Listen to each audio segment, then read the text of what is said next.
guys, Jake Carlson here, host of the Modern Leadership Podcast. Are you ready to focus on amplifying your leadership superpowers?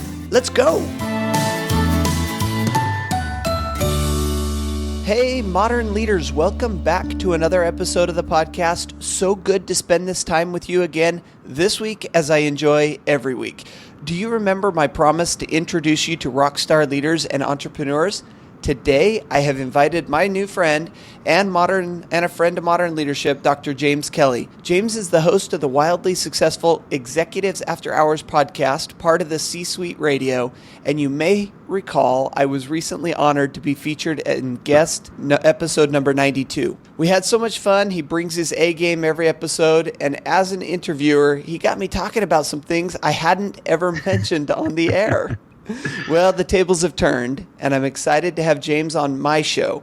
So let me give you a little background. James and his family are experiencing a little overseas adventure, much like my family, and he currently lives in the United Arab Emirates, where in addition to hosting the aforementioned podcast, he is also an assistant professor of marketing at the United Arab Emirates University and president of Brave Endurance Coaching. So James, welcome. How are you? I am awesome and happy to be here. So thank you for having me. Now, did you catch that I threw in a little aforementioned in that intro? I did. Thank you. Well, I figure if I'm going to be talking to a PhD, I got to pretend to have a little bit of intelligence. So I threw in some of that stuff to show my intelligence. How do you like that? I think it actually went over my head, to be honest with you. I already think you're intelligent, Jake. You don't have to sell me on it. Very, very nice. So good to have you on the show. Now, what did we miss? Because I know I just gave a brief overview. Yeah, no.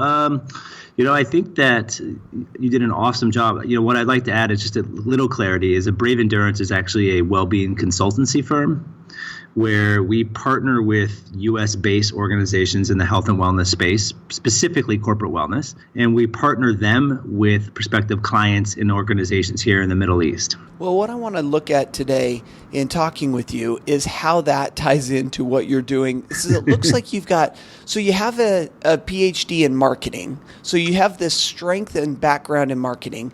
You also have this passion and love for what is this Brave Endurance Consulting, but is also this health and fitness, this wellness arena in life. And then you also are a professor. How does this all tie in together? What makes James Kelley? Obscurity, probably. I tend to be the guy that likes to have a lot of irons in the fire, which is good and bad. So the PhD was a journey to provide myself the confidence that I belong in the world. I was not the best student.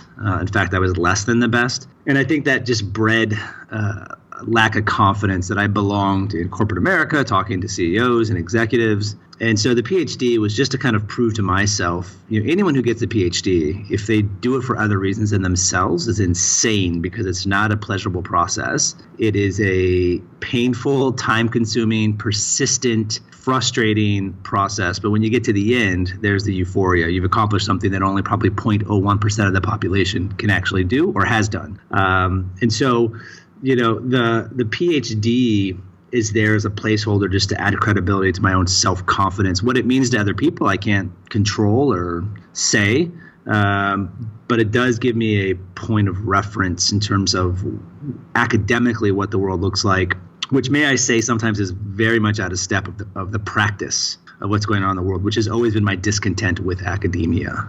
So dive into that just a little bit. Let's talk about that disconnect there.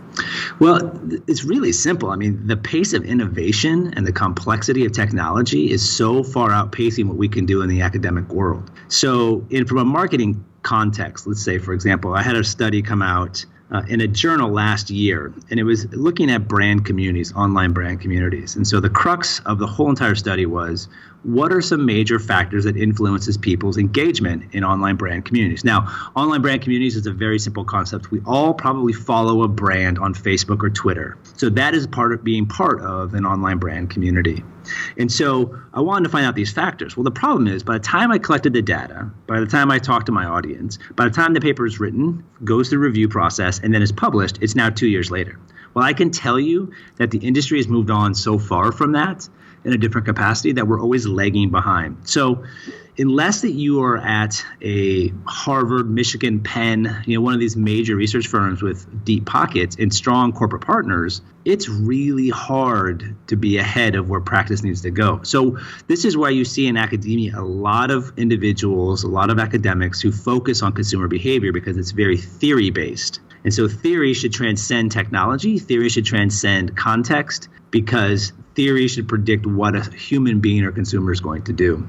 And so that is kind of the biggest issue, is that we don't have the technology that a lot of corporations have to allow us to stay up to date. It always costs money. It's always cutting edge. And so that's always the challenge in terms of that disconnect. And kind of going back to what I said previously, that is why you see so many academics in the marketing capacity really focus on consumer behavior, because it's a theory-based discipline. Well, it's a very interesting, something I hadn't really thought about, but makes complete sense.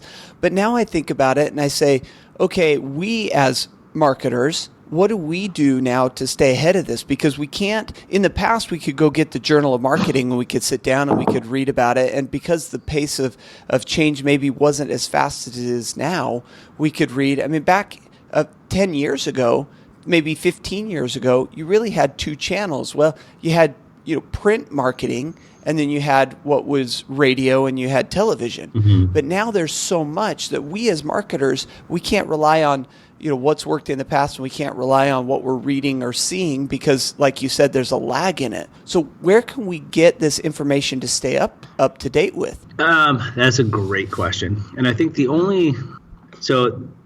my response is going to be with a caveat, is a lot of major organizations do white papers. And I think white papers can be very beneficial. The caveat is that most of them are bent towards the truth they need to tell. So it is a challenge, and there's no doubt. I think there's independent sources like the American Marketing Association, Ad Age. There are some major practitioner publications that focus on what's going on currently in marketing without getting blurred by the need to bias one way or another. And I want to also state that if the theory is correct in the journal you're reading, and academic journals are so boring at times to read, and as an academic, I've fallen asleep so many times reading them. But if the theory is correct, the concept behind it, you should be able to extrapolate that and use it in your everyday.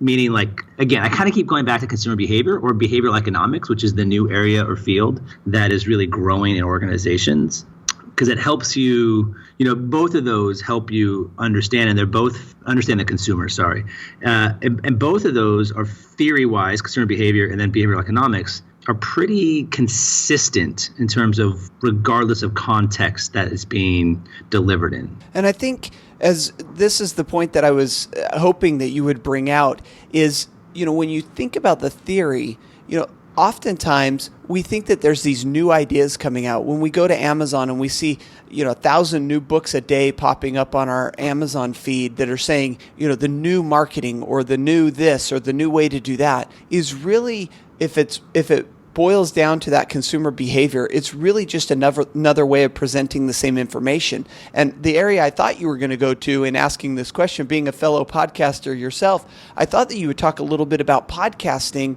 in that it's a quicker to market medium for expressing some of these views. So you, as a PhD in marketing, your understanding of, kind of the way the waves are going in this arena, you can get it to market a lot faster, not by publishing in a journal, but by doing podcasting. Would you say that I'm on the right track with that? I would say that podcasting is an avenue to disseminate. I was going to say decimate, by the way. To distribute. I'll use distribute because I can't say the other word right now. To distribute content, and whether it's theory-based or not really depends on the podcast. My problem with podcasting, as a podcaster, and you and I both are fairly avid podcasters, so I say this with a generalization, is there's a lot of junk out there. There's a lot of podcasts that aren't really giving good content. And when we think about podcasting, it really is the radio of the 21st century. And it's allowed so many people, whether good or bad, to enter the space. The big question I always have about podcasting from a marketing perspective is, how do you, I'll use my podcast as a great example. I obviously can't speak for yours. I've always struggled to get large amounts of numbers. And I push my content out nonstop during the week. Push. As you know, you probably saw the 15 tweets and the 25 Instagram posts that I did for our podcast. Yeah. I do a ton. And so what I find is that anyone who has a name or cachet can jump into the game, and they instantly have, 10,000 people downloading their podcast instantly. And so I guess kind of going back to your original question about pushing out content, it really depends who's pushing it, and it depends what the audience wants to hear. I mean, I think that is the great thing about podcasting. So let me preference that as well, is that if you have a good niche podcast, which I think I have a niche podcast because it's a long form interview, it's with business leaders. There's not too many of them out there that do what I do. I think that if you have a niche podcast about marketing tactics and marketing strategy, I think all those are great. The problem with all of those is that the content is only so rich. So how many episodes can you do on consumer or on customer behavior, on customer retention? I don't know. And I guess your audience will always tell you. I mean, the market is always king. The market will always tell you what your value is worth. I guess it brings into some question about my value, I guess. But that aside, I think that I'm kind of wavering here a little bit. So I see what you're saying, and I see that podcasting gives people an avenue and venue to distribute what they believe is unique content. The problem is that it's a messy space right now, and it's particularly messy in the U.S. When you go to the Middle East, no one here knows a podcast. Nobody. It's phenomenal what an open market it is, especially for Middle Easterners. They just don't know. And so you see the U.S. right now in this massive growth phase in the podcasting industry. I think we're probably 5-6 years away from maturity phase, and then we'll see what happens then. You're seeing more and more podcast channels, networks, if you will. C-Suite Network is a great example, but there's a whole slew of them. Panoply, saying that wrong. Sure. Yeah. But Slate has a whole network. CNN has a network. So all these stations are now coming up with their own podcast networks as well. So I don't know if I answered your question there. I was a bit long-winded on that one. Well, it actually answered the question in a better way than just saying, yeah, Jake, I think that podcasting is a great way to get marketing out there, because it really allows us to dive into what's really happening. And it really shows your expertise as a marketer in your using this thought pattern and saying, look, we're 5 years away possibly from seeing a maturity. Well, that goes back to what we started with, and that is the theory behind this. Things don't change. And as we see this, right now we're kind of in the gunslinging Wild West, where anybody with a microphone, a $5 micro, you don't even need the one that comes with your iPhone. Yeah. You can record a podcast and put it up there. Let me make a point about the theory. Sorry, because there was a slew of books that came out. I don't know, 3-4 years ago. Drive by Daniel Pink. All of those books, they all came out talking about intuition, talking about gut, talking about your emotion and your rational self. All of those books, all of them use theory that's been around for 10, 15, 20 years. The difference is that those authors do an amazing job writing in a tone that the general audience can understand. So they basically amass content, all academic content, talk to some leaders, and they distill it down into bite-sized, understandable chunks of information for us, the general public. But they're using theories. I mean, one of my first podcasts ever was a guy named Richard Ryan. Deci and Ryan. They came up with the self-determination theory, which is almost a whole chapter in, I want to say, Drive by Daniel Pink. And this theory has been around for 25 years. So going back to my original point, these theories are there. What's happening is that smart writers are figuring a way to distill this down into easy information for us to understand. When we first got on the podcast, before we started recording, you and I were talking about surfing a little bit and moving to a little town in Portugal that has some surfing. And that both of us from the West Coast, we don't surf, but we think of ourselves kind of as surfers in our mind. And one of the analogies I like to use, sorry. What up? One of the things I like to think about is, in life and in business, in marketing, we're all basically surfers out in the ocean. We're looking for that next wave. And catching that wave could mean the difference between having a great ride and getting beat around, getting pushed under the water and all that. And so as we've been having this conversation, and I agree with you when we talk about things like Daniel Pink and Drive, which, by the way, an excellent book, but not anything new. Just put on a different, set of clothing and make it look a little different, but an excellent book and a highly recommended read. And I'm a constant reader. I read all the time.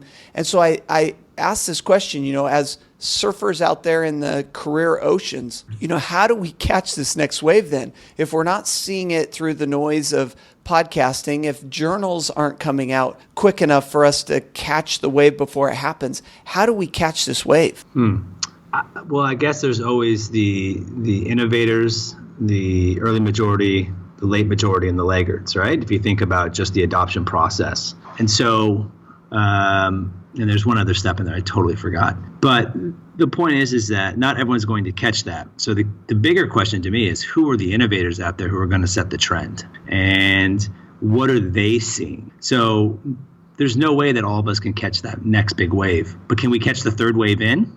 Can we be early to the market, but not first to the market? Can we peruse the literature to figure out where marketing's going, or where leadership is going, or where artificial intelligence is going? Certainly. The question is, and like any adoption process, is at what point do we believe it's here to stay versus it's a fad? And that's always the tougher question, I think. Yeah, this is a very interesting question, because I sit here as not just the host of this show, but also as a listener, a participant, a learner in this. And I'm thinking about myself. And as you said that, not everyone's going to catch the wave. And I'm thinking to myself, not to be selfish, but hey, Jake wants to be the one to catch the wave. So Jake's listening and he's trying to figure out, what this is. And a couple of ideas pop into my mind. One is, it goes along with that analogy, and that is, you have to be in the water if you're going to catch the wave. That's the first and foremost. So you got to be in there. You got to be listening. You got to be participating in that. But that automatically takes off 75% of the population. So let's just be clear. Like 75% of the population doesn't want to be in the water at this point. That's right. Others are going to be at different stages, right? Some are going to be paddling out. Some are going to be a little bit tired because they've already surfed a few waves. Others are going to be, on the inside or on the outside. They're not going to look. Well, I'm not a surfer. I'm just throwing out these terms. Like, you're doing it great. You're doing it great. Go.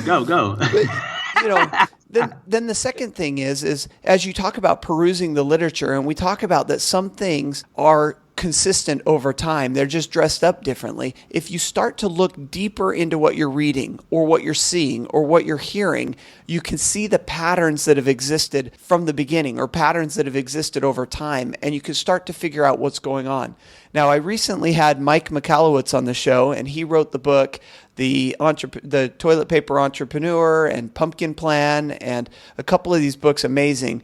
And one of the things he talked about, it comes to my mind as we talk about this, and he says, if you want to catch that wave, he didn't use waves, but we will. If you want to catch that wave, you got to be the EST. You got to be the EST. You got to be the fastest, or the smartest, or the prettiest, or the funniest, or the most outlandish, or whatever. You got to be the EST, whatever that may be. And so as I think about what you're saying, first, you got to be in the ocean. Second, you got to see the trend. And then third, you got to find that trend and be something in that trend. The EST, the fastest, best, smartest, cheapest, whatever it is. So can I just have a contradictive point of view on that? I would hope that you would. So let me agree with you. You have to be in the water. If you're not in the water, you can't play the game, right? But having interviewed as many people as I've interviewed, and I'm published, I'm into 95 1-hour interviews of CEOs, executives, book authors, leadership experts, all those things. The biggest theme you get is, I was the luckiest. I was the luckiest. I was in the right spot, the right time, but I was the luckiest. But how would you define luck? Being in the water playing. I don't think, listen, no one will tell you, like many people, and I won't say everyone, many people will tell you they are not the brainiest. They are not the fastest. They are not the smartest, which is the same as brainiest with a different synonym. But they are not whatever the EST, but they were one of the luckiest, because they were just put their head down, and they will tell you they were maybe what they would tell you is they were the most focused, which isn't an EST, but point still taken, right? Yeah. And I think that the two things I've picked up over and over again with these people who are leaders is that they were the most focused, laser focused, and they were the luckiest. Right time, right place, right people, right relationships. And maybe that's an EST in there, but for me, it tends to be I'm in the right place, right time. And, I'll use an example on the podcasting networks. I don't know if you know who the nice guys on business are. Sure. Doug Sandler. I mean, he is the nicest guy. There's an EST for you. He's the nicest guy. And he will tell you that he through his podcast, he's been the luckiest guy ever by just meeting people and just finding connections. And his business is booming now for what he's doing. And so, again, I don't know if it's always all those ESTs. I don't know if it's just that you're in the right place at the right time. And I know that sounds, you can argue either way. I'm such a gray guy, by the way. I'm so gray. I'm the worst. I'm like not black and white because I always think there's the what if statement in there or in the context or in the moment. So for me, that's one of my not worst. It's a bad characteristics that I'm very gray because I can see both sides. I just think, in my opinion, you're just lucky. Like I bust my butt on what I do. I mean, not only do I teach full time, do I have a consultancy, do I have a podcast, I also am writing a book, right? I have a TV show that I'm pitching. And at some point, something, because I work hard, I'm a nice guy, is going to pan out.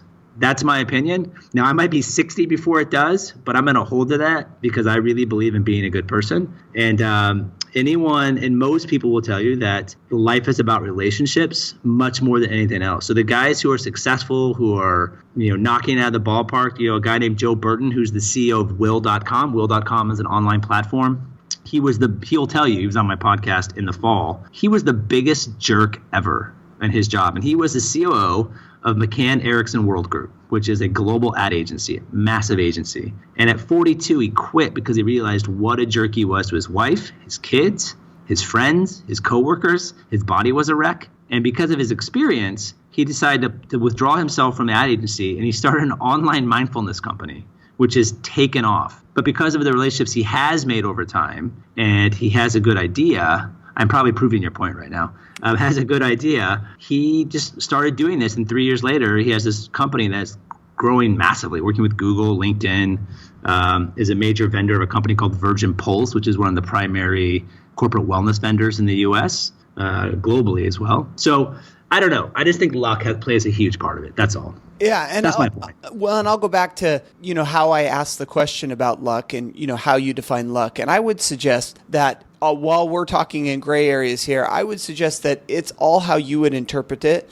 and that you and I would probably see the exact same situation and maybe call it two different things. Because I look at what you talked about, Dave Sandler, and you said, well, he's just the nicest guy out there, and he was lucky. But I would say you already put the EST in there. He's the nicest. And that was his characteristic that really helped him grow.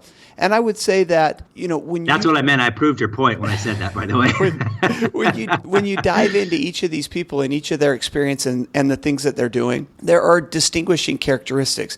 Now, I think that there are nice people out there that aren't making it. And that's where I go back to how you would define luck. Because some people would say that luck is where preparation meets opportunity. But I think that there's more than that. Luck is preparation meeting opportunity, but there's maybe an X factor in that. Maybe it's grit, maybe it's nicety, maybe it's whatever that EST is, preparation, opportunity, and being the funniest or something like that. And that we all have to find it. So you talk about all the stuff that you're doing. I fully believe that something is going to take off big time for you. I obviously, I know we got you on the show here. I know that you got things taken off, but I can see. I'd like to tell you I do. I got 4 kids taken off. That's about it. They're all growing and they're spending all my money. But other than that, I'm just busting my butt. Well, yeah. But something's going to take off. You're in the ocean. You're waiting for the wave. You know what's going to happen. And so I just really think that luck is how we define it. And I think that luck can happen to anybody. There's a great book, Great by Choice by Jim Collins. He wrote the Red Book. Good to Great. He wrote Good to Great. Later on, he had this book that came out. This was during the financial crisis in 2008.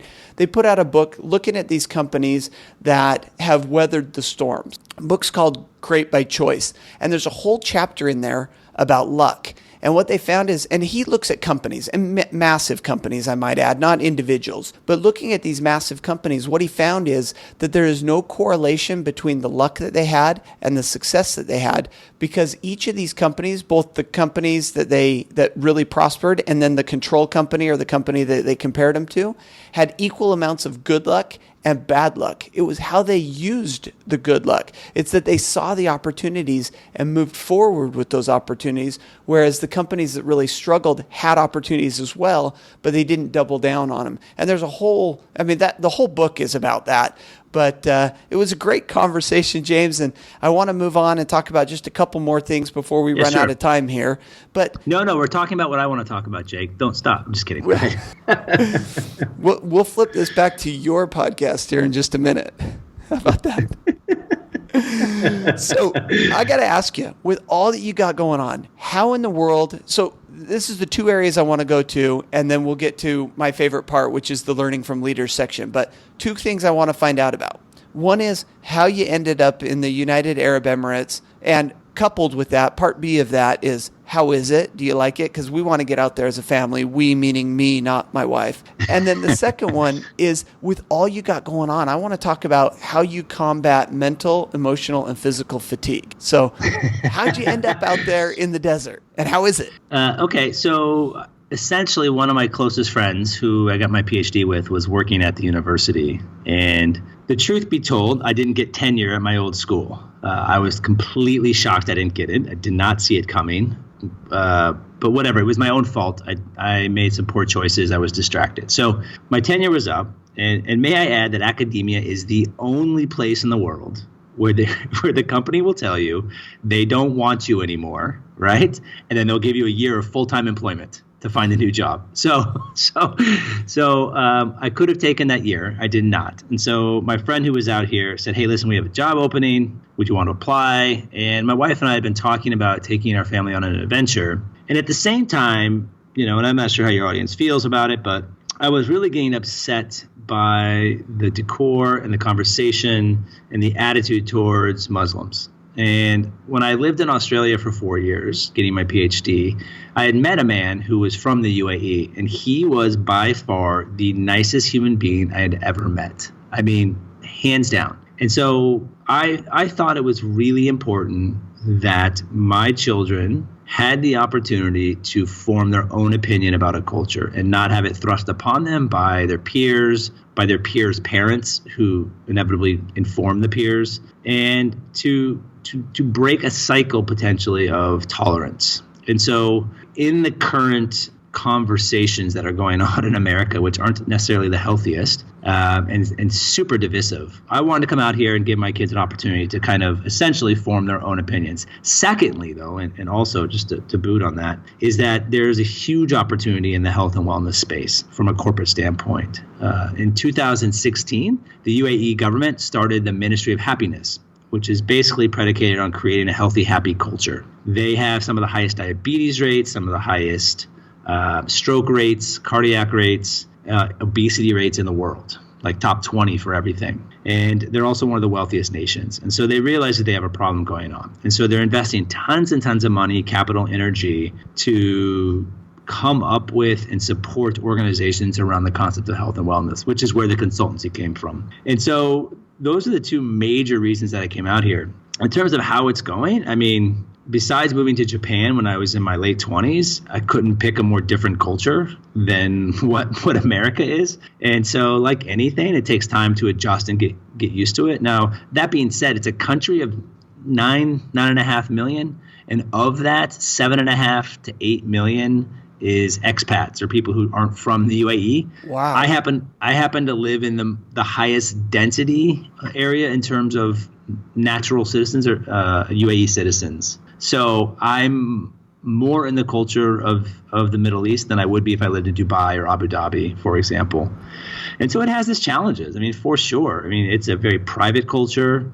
It's a very contradictive culture in ways. But all of that said, the students I teach, the guys are amazing. They're super generous and kind. The girls are some of the brightest people. I mean, this country's future will be predicated on women. And I know there's a lot of stereotypes about what women can and cannot do here, but a lot of it's by choice. It's not forced upon them. And I think that we misconstrue religion as someone who's not very religious, we construe religion as this negative formula for a culture to say how women should and shouldn't be treated. But if you look at the history of almost any religion, Christianity, Judaism, women cover up in those too, right? They cover their hair, they wear scarves. I mean, it's, the very strict Jewish Judaism, I guess, the women wear wigs. Where I lived in Philadelphia, we were very close to a lot of major Jewish populations. And so a lot of women were covered up. They wore long dresses. They dressed very, very conservative. It's not a lot different, from a Muslim perspective. And so that being said, the women are great. They are amazing negotiators. They are relentless, especially when it comes to grades. But I enjoy the people. I enjoy the place. It's an easy place to live. So yeah, I mean, it's kind of a long-winded answer. I also find, by the way, that as someone who's chosen to live here, I automatically get a bit defensive about it. So I apologize if it comes across that way, because it's easy to judge this choice because it's not the normal choice. Well, it'd be interesting, how the listeners find if it was defensive or not, because being someone that's on the road and having been on the road for the last 8 months and living in a number of different countries, I think we're up to 9 or 10. My wife keeps track of how many at this point. I didn't take it defensive at all, because one of the things that I have truly loved and truly noticed around the world is there are great people everywhere. And you go to the Philippines and you have extreme poverty, but you see some of the smartest, kindest, happiest people. We lived in Kuala Lumpur, which is very heavily Muslim population. In fact, we were there right during the elections in the U.S. and the nicest, there's great, smart people there, just amazing, friendly people. We've been up to Thailand and Myanmar. We've been in Prague, which is Eastern Europe. We've been now in Scotland, which, you consider Western Europe, or the UK. We've been in a lot of different places with a lot of different cultures, a lot of different religions, and difficult languages to understand and learn. But one thing that we've seen all over the place is there are smart people everywhere. There are happy people. There are sad people. There are nice people. There are mean people everywhere. And the experience, I think sometimes we get this fear of not sometimes. Yeah. We definitely have this fear of the unknown and what we don't understand. And I think, not to join you in our defensiveness, but to say they're great people worldwide. Well, and I think what you find, and this is what just blows my mind, is that if you were to put, for example, a fundamental Christian and a fundamental Muslim in a room with a divider where they couldn't see each other, and the only topic they couldn't talk about is religion, I bet you they would get along. Because what you find is that as human beings, we have way more in common than we do differences. But we always want to focus on the differences. And it's just a waste of time. If you focus on what you have in common, you build common ground, which allows you to accomplish a heck of a lot more things in this world. And so for you, it sounds like same as me, having traveled and lived abroad, that's what I like to focus on, is what do we have in common, not what we have differences, because those are the easy things to see. That's a great way to put it, great way to put a wrap and a bow on that one. Let's talk really quickly, how do you combat mental, emotional, physical fatigue? Because I can imagine living in the heat of United Arab Emirates, pretty hot, wear you down physically. And then you've got all these businesses, you got 4 kids, wear you down emotionally and mentally. How do you combat this? How do you keep focused on what you want to accomplish? So I have to work out. I have to do 20, 30 minutes a day. I have to run. If I don't do that, I am a total cranky, old, crotchety man. So I have to do that. I have to decompress away from my kids. My wife knows that I need to do that. So that's how I mentally do it. Physically I work out. Mentally, I do it. I try to not sleep with my cell phone next to my bed so that I can actually sleep through the night. So that's how I recharge myself. I'm a huge believer in sleep. I'm not great at it, but you can see just from a logical perspective why 7-8 hours a night is beneficial to your mental and health well-being. And from a psychological standpoint, I just have to remind myself that I'm human. I have to remind myself that even when I snap at my kids, great example is I was really hard on my oldest son the other day. Really hard. He was really driving me mad. He was in the way of me trying to clean. And I was pretty curt and disrespectful, to be honest with you. And later on that night, I pulled him aside. I sat him on my lap and I said, I'm really sorry. I was not right to you. I didn't treat you with respect. And so for me, from a parental standpoint, I'm always keen, because I think one of the key attributes of a really strong leader, by the way, is self-awareness. And so I'm always keen to reflect on what I've said to my kids, knowing that what you say can cut for a lifetime. And if I feel like I've said something that is going to create a lack of confidence or disrespect them as human beings, I have to apologize, because it reminds me of when I was a child and I didn't get that, and it had a drastic impact on me for the long term. So that's kind of the big three. And I have a wife that's just super rad and super supportive. And, I'm supportive of her as well. So I think the key is our marriage probably is the tip of the iceberg, which sets everything else up. Well, I think it's wonderful anytime we can get the word rad into a podcast.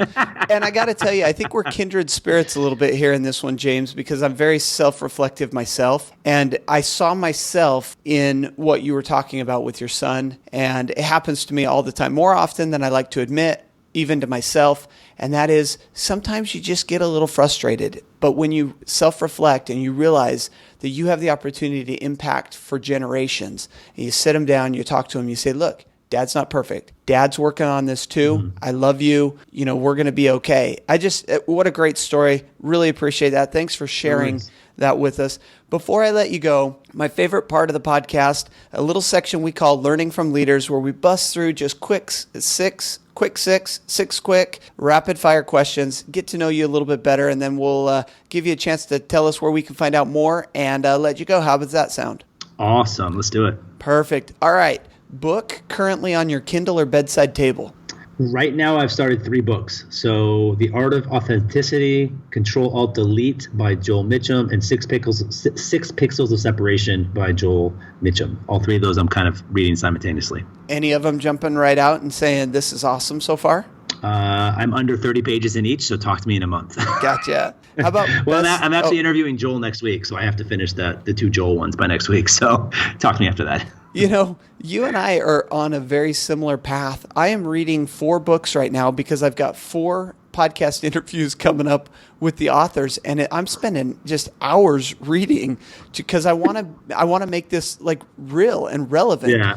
And so I know exactly what you're talking about. How about best movie ever made? High Fidelity. John Cusack. Nick Hornby. I think it was released 2000, 2001. It was the most impactful movie in my young adult life. What is your leadership superpower? Authenticity. How about a motivational quote, philosophy, or mantra? Don't let fear conquer you, conquer fear.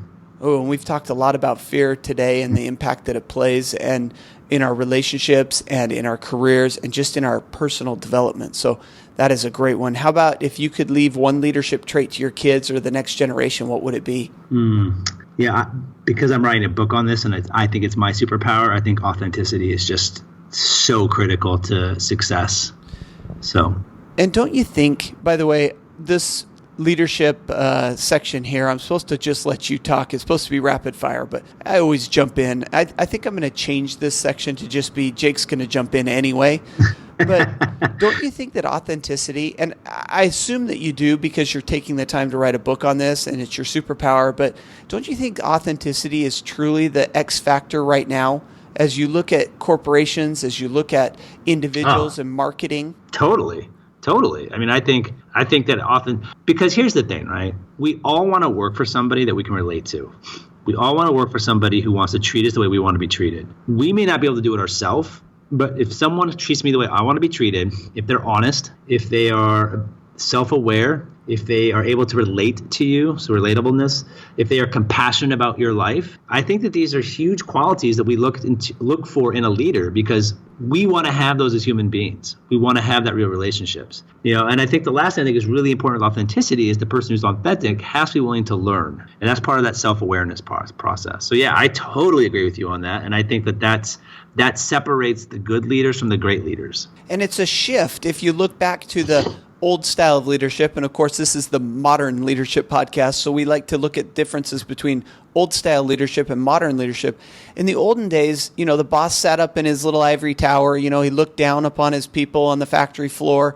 What he said, he acted as a god in that arena where what he said, and I use he intentionally, what he said went, and there was no questioning it, and you just did what what you were told. You look Yeah. at now what we've been able to accomplish, how our advances have quickened, how technology has really taken off. And I think it's because bosses are now starting to come down. They're not he anymore.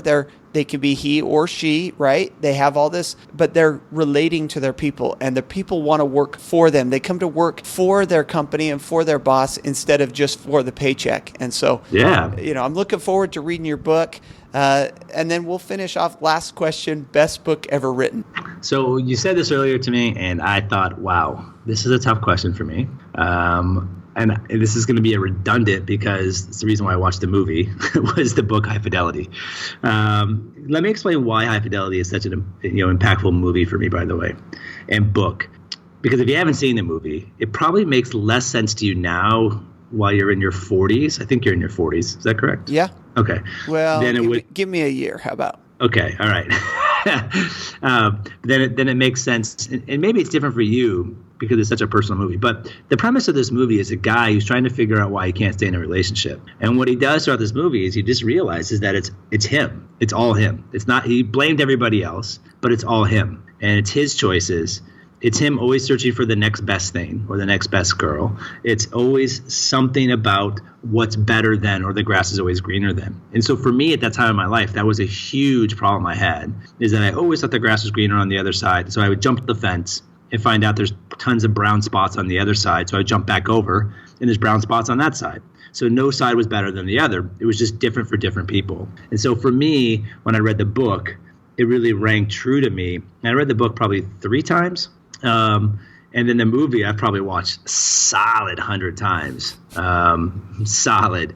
And so at one point I could actually literally just do it without the volume on. My wife got really annoyed. Yeah. And so anyhow, so that for me, it was such a pivotal point in my life. It was my late 20s. I was lost. I was in the ocean with no rudder, just kind of bobbing up and down, figuring out what am I doing with my life. And so it was just really important for me to have something that kind of gave me purpose and a reason, and I know it's probably a bit cheesy to think a movie can give that to you, but we all have movies that have that impact on our lives. And that just happened to be the one for me. Absolutely. Movies are hugely impactful. So are books. And that's why when we go through this learning from leaders section, I like to bring them out, not just to entertain people, but to really see the difference that they made. I really appreciate that, James. We have gone longer than I typically do with a podcast. I know you're used to the long form.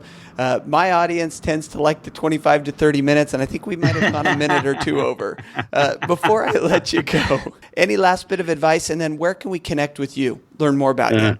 I'll keep it short. So the advice, I've probably said all I can think of. Don't let fear conquer you, conquer fear. I think that's a huge thing. And that doesn't mean don't acknowledge fear. I think you have to do that. In terms of getting a hold of me, I've just launched my own personal website. It's I'm still tweaking it a little bit, but I want to get out there. It is www.drjameskelly.com. So you can go there to learn more about myself, the upcoming book, any speaking gigs you want to book me for. I'm happy to do all those things, as well as please reach out to me on Twitter, Facebook. If you want to email me personally, just email me at james@drjameskelly.com. And happy to chat with you about anything you want to chat about, any conversations or questions you might have. That's awesome. We're going to link all of that up on the show notes so that you can go and get it and connect with James.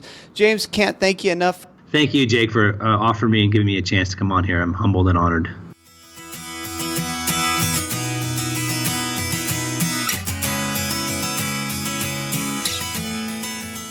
Hey gang, what did you think of Dr. James Kelley? Such a fun conversation. I got to tell you, I've been on the phone with him now for an extra hour after we hung up from the podcast, just talking about life and different opportunities in marketing and getting out there and doing some speaking gigs, and just a great guy. Really enjoyed having him on the show. Another really deep dive with one of our guest experts. So my big takeaways from this week's episode, the role of luck. We had quite a conversation about the role that luck plays. And I really feel like in the book, Great by Choice, luck can be good, it can be bad, but both successful and unsuccessful people are going to experience the same amounts of luck and bad luck, good luck and bad luck. It's how you react. It's how you adjust. It's what you do with it. Another big key takeaway is the theory behind customer relations. It's all about how you relate with your customers. Are you likable? Do people know? Do they like? Do they trust you? Are you authentic? Which, by the way, is the third key takeaway. Authenticity. Have you infused authenticity in everything you do? Now, James was very generous with his website and his email address. If you want to connect with him, all of that will be on the show notes where you can find everything we discussed, jakeacarlson.com/ML12, ML12 for Modern Leadership 12. I'll also include a link to my guest appearance on the Executives After Hours podcast if you'd enjoy hearing me sitting on the opposite end of the table, him diving into me and what I'm all about. So that was kind of fun. I'll have a link on the website. Finally, every week I drop a bunch of requests and actions for you at the end of an episode, but this week I'm going to limit myself to only one. If you have enjoyed this podcast and particularly this episode, would you share it with a friend? Pass along the love. You are the best. I can't thank you enough. Have a terrific day, a blessed life. Stay incredible. You are awesome.